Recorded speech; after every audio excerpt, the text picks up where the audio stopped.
Thank you Jesus.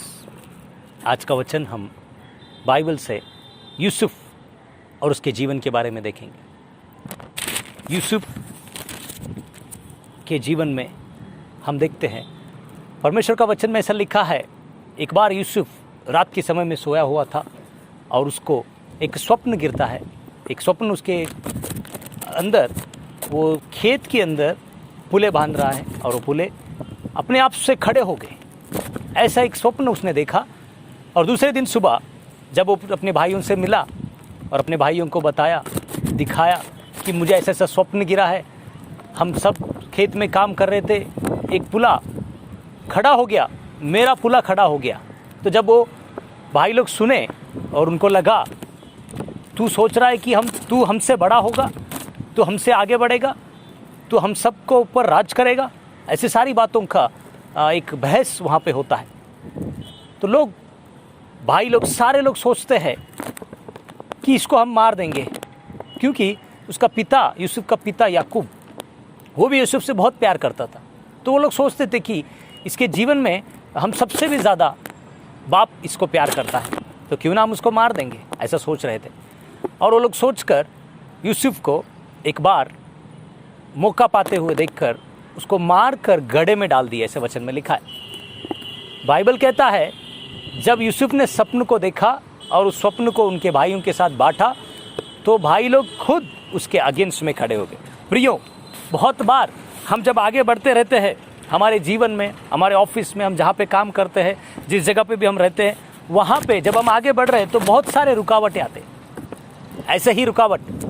लेकिन जो परमेश्वर ने स्वप्न उसको दिया था, वो स्वप्न को पकड़े रहा और जब उसको मार कर उस खाई में डाला गया, भाई लोग ऊपर खड़े हैं और यूसुफ खाई में है, तो वो लोग सोचने लगे, हम लोग अगर हमारे भाई को यहीं पे छोड़ेंगे तो हमारे पिता को क्या बताएंगे। वो सोचने लगे, अपने आप में बहस करने लगे। ब्रदर सिस्टर, कोई आपको आपके जीवन में, आपके विरोध में खड़ा होता है और आपको गिराना सोचता है। जो ड्रीम परमेश्वर दिया या परमेश्वर का योजना जो तुम्हारे जीवन में है, उसको रुकाने के लिए बहुत सारे लोग खड़े हो जाएंगे। अपने ही लोग रहने दो, अपने फ्रेंड्स होने दो, अपने रिलेटिव्स होने दो, कोई भी होने दो, खड़े हो सकते हैं, मैं आपको कहता हूँ। लेकिन परमेश्वर जो आपके लिए प्लान किया है, उस प्लान से कोई नहीं निकाल सकता। और आप सोचिए, स्वप्न वो अकेला देखा था, गड्ढे में भी वो अकेला ही है, लेकिन उसने परमेश्वर का जो स्वप्न उसको मिला था उसको छोड़ा नहीं। तो भाई लोग डिस्टर्ब हो गए और वो लोग सोच रहे कि हम यूसुफ को बेच देंगे, यूसुफ को बेच देंगे, ऐसा वो लोग सोचने लगे। और जहाँ पे कोई ऊंट पर बैठकर जो लोग जा रहे थे उनको देखे और यूसुफ को बेच दिए। प्रियो, आपने एक बात को गौर किया होगा, जब यूसुफ को कुएं में था, भाई लोग ऊपर खड़े हुए थे, यूसुफ नीचे था। उसका ड्रीम लग रहा है क्या, कहाँ पे लग रहा है कि कंप्लीट होगा, नहीं कंप्लीट हो रहा है, लेकिन उसने पकड़े रहा। कुछ ही देर में अभी स्थिति बदल गई। वही भाई लोग उसको उठाकर ऊंट पर खड़ा किए, ऊंट पर बिठाया गया। और वो लोग अभी कहाँ है, वो लोग नीचे हैं और यूसुफ ऊपर है। ब्रदर सिस्टर, आपके जीवन में जब भी परमेश्वर की इच्छा आती है, परमेश्वर की इच्छा जब पूरी होती है, वो सारे संगति जो ड्रीम में देखा गया, जो परमेश्वर ने प्लान किया, वो आपके सामने आके बार बार खड़े होते हैं। लेकिन आप खड़े रहिए यीशु के साथ, परमेश्वर के साथ, जो प्रॉमिस परमेश्वर ने आपके लिए किया है, जो प्रॉमिस परमेश्वर ने आपके लिए सोचा है, जो ड्रीम आपके लिए परमेश्वर ने दिया है, उस ड्रीम के बीच में कोई भी व्यक्ति, किसी भी इंसान, कितने भी ताकतवर होने दो, कितनी भी संख्या में होने दो, वो आपके विरोध में नहीं खड़े हो सकते। मैं आपसे कहता हूँ, आपको लग रहा होगा यूसुफ अकेला है, भाई लोगों का मेजॉरिटी ज़्यादा है। ऐसे ही हमारे जीवन में भी बहुत बार हम अकेले पड़ जाते हैं, हमारे विरोधियों का संख्या बढ़ जाती है। उस विरोधी में हमारे परिवार के लोग भी रहते हैं, हमारे फ्रेंड्स रहते हैं, हमारे रिलेटिव्स रहते हैं, बहुत सारे लोग रहेंगे। मैं आपको कहता हूँ, संख्या अधिक आपको दिखाई दे रही होगी, लेकिन उस संख्या से भी बढ़कर आपके पक्ष में आपका परमेश्वर खड़ा है। जो ड्रीम ने आपको दिया है, जो ड्रीम आपको दिया है, वो आपके पक्ष में खड़े रहने की वजह से आपका ड्रीम कंप्लीट होगा। जो लोग भी अगेंस्ट खड़े हो जाएंगे, उनके सामने ही आपका सर उठाया है। वचन में लिखा है, उसको बेचा गया और वो चला गया और वो लोग, जो लोगों ने उसको खरीदी किया था, वो लोग अपने घर में एक सेवक के लिए इस्तेमाल किया। और यूसुफ का वचन, बाइबल में वचन लिखा है, यूसुफ वहाँ पे भी ईमानदारी से था, वहाँ पे भी उसने ईमानदारी को दिखाया और उस काम को, जो काम उसको दिया गया, वो कंप्लीट किया। और उस घर का जो मुखिया है, वो जब देखता है यूसुफ के जीवन को, उसको उठाता है और अपने घर का मुखिया बनाता है, उसके घर के सारे संगतियों के ऊपर उसको अधिकारी बनाता है। और एक दिन वो अधिकारी, जो घर का मुखिया है, वो किसी काम की वजह से बाहर देश को जाता है। तभी बाइबल में लिखा है, उसकी पत्नी यूसुफ की ओर आती है और बोलती है कि व्यभिचार करो। ब्रदर सिस्टर, आपके और मेरे ड्रीम के बीच में बहुत सारी ऐसी संगतियां आएंगे जो हमको गिराना सोचेंगे, लेकिन यूसुफ का एक बात मुझे अच्छा लगा। यूसुफ बोलता है, मैं परमेश्वर के विरोध में कैसे पाप करूं? मेरा जो मालिक है वो मेरे घर के सारे संगतियों पे मुझे अधिकार दिया है, बिना तेरे तुझ पे मुझे अधिकार नहीं दिया, इसीलिए मैं मेरे परमेश्वर के विरोध में कैसे पाप करूं? और वो वहाँ से भागने शुरू करता है। वचन में लिखा है, वो स्त्री उसके कपड़ों को पकड़ती है और उसके कपड़े फाड़ा जाता है और वो भाग के चला जाता है। प्रियो, मैं आज आपसे कहता हूँ, आपके जीवन में, आपके ड्रीम में कुछ ऐसी संगतियाँ हैं, आपको लगता है कि मैं ये कर दूंगा तो अच्छा रहेगा, वो कब मिलेगा मुझे पता नहीं, वो कब फुलफिल होगा पता नहीं, लेकिन ये तो मैं मिस क्यों करूँ, ये अपॉर्चुनिटी को मैं मिस क्यों करूँ?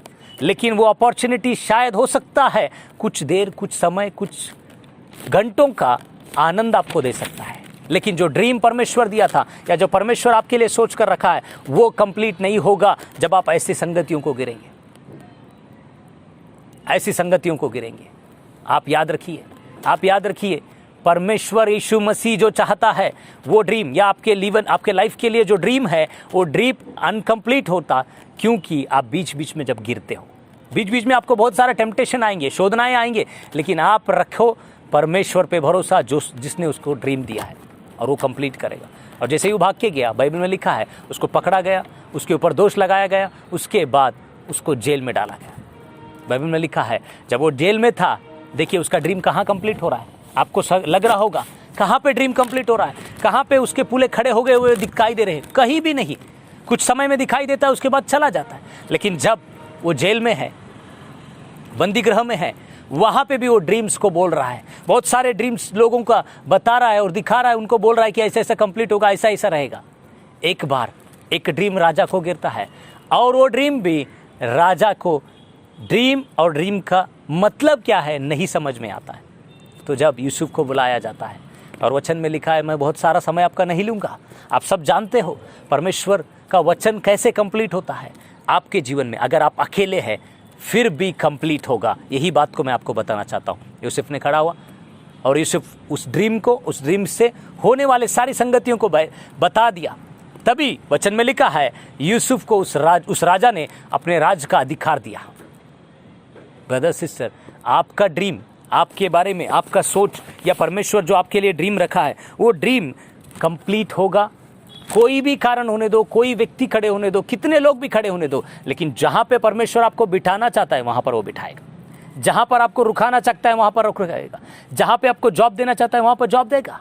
उसके बीच में कुछ भी होने दीजिए, आप डटे रहिए, उस प्रॉमिस पर डटे रहिए, यीशु मसीह पे। आप शायद, मैं बोलता हूँ आपको, आप अकेले ही रहेंगे, लेकिन आप जानिए आप अकेले नहीं है। जो परमेश्वर आपको माँ के गर्भ में चुना, वो आपके साथ खड़ा है, और वो ही कंप्लीट करेगा आपके सारे ड्रीम्स को। ऐसे ही यूसुफ के जीवन में भी इतनी सारी घटनाएं हो गई, लेकिन वो खड़ा हो गया और ठहरा, और परमेश्वर के प्रॉमिस को कंप्लीट होता हुआ देखा। जो लोग भी आज चाह रहे हैं, मैं अकेले हूँ, मेरे लिए कोई नहीं है, मेरे परिवार के लोग नहीं है, मेरे संबंधी नहीं है, मेरे फ्रेंड्स नहीं है, मैं आपको कहता हूँ, आपके लिए परमेश्वर के पास एक ड्रीम है, और वो ड्रीम परमेश्वर कंप्लीट करना चाहता है।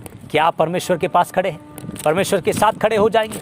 आइए हम प्रार्थना करेंगे। अगर आप बोलेंगे आज, यीशु मसीह, मैं इतने दिन मेरे ड्रीम की ओर मैं अपने बल से भागा, लेकिन कुछ नहीं हुआ, लेकिन आज मैं खड़े होता हूँ, तू मुझ में आपके ड्रीम को कंप्लीट कीजिए। ऐसे आप करेंगे, हम विश्वास करते हैं। परमेश्वर, हम धन्यवाद देते हैं, आज हमारे से तू बात किया है।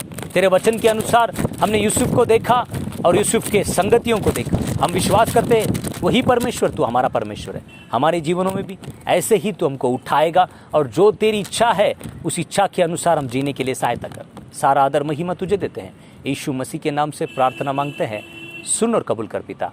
आमीन, आमीन, आमीन।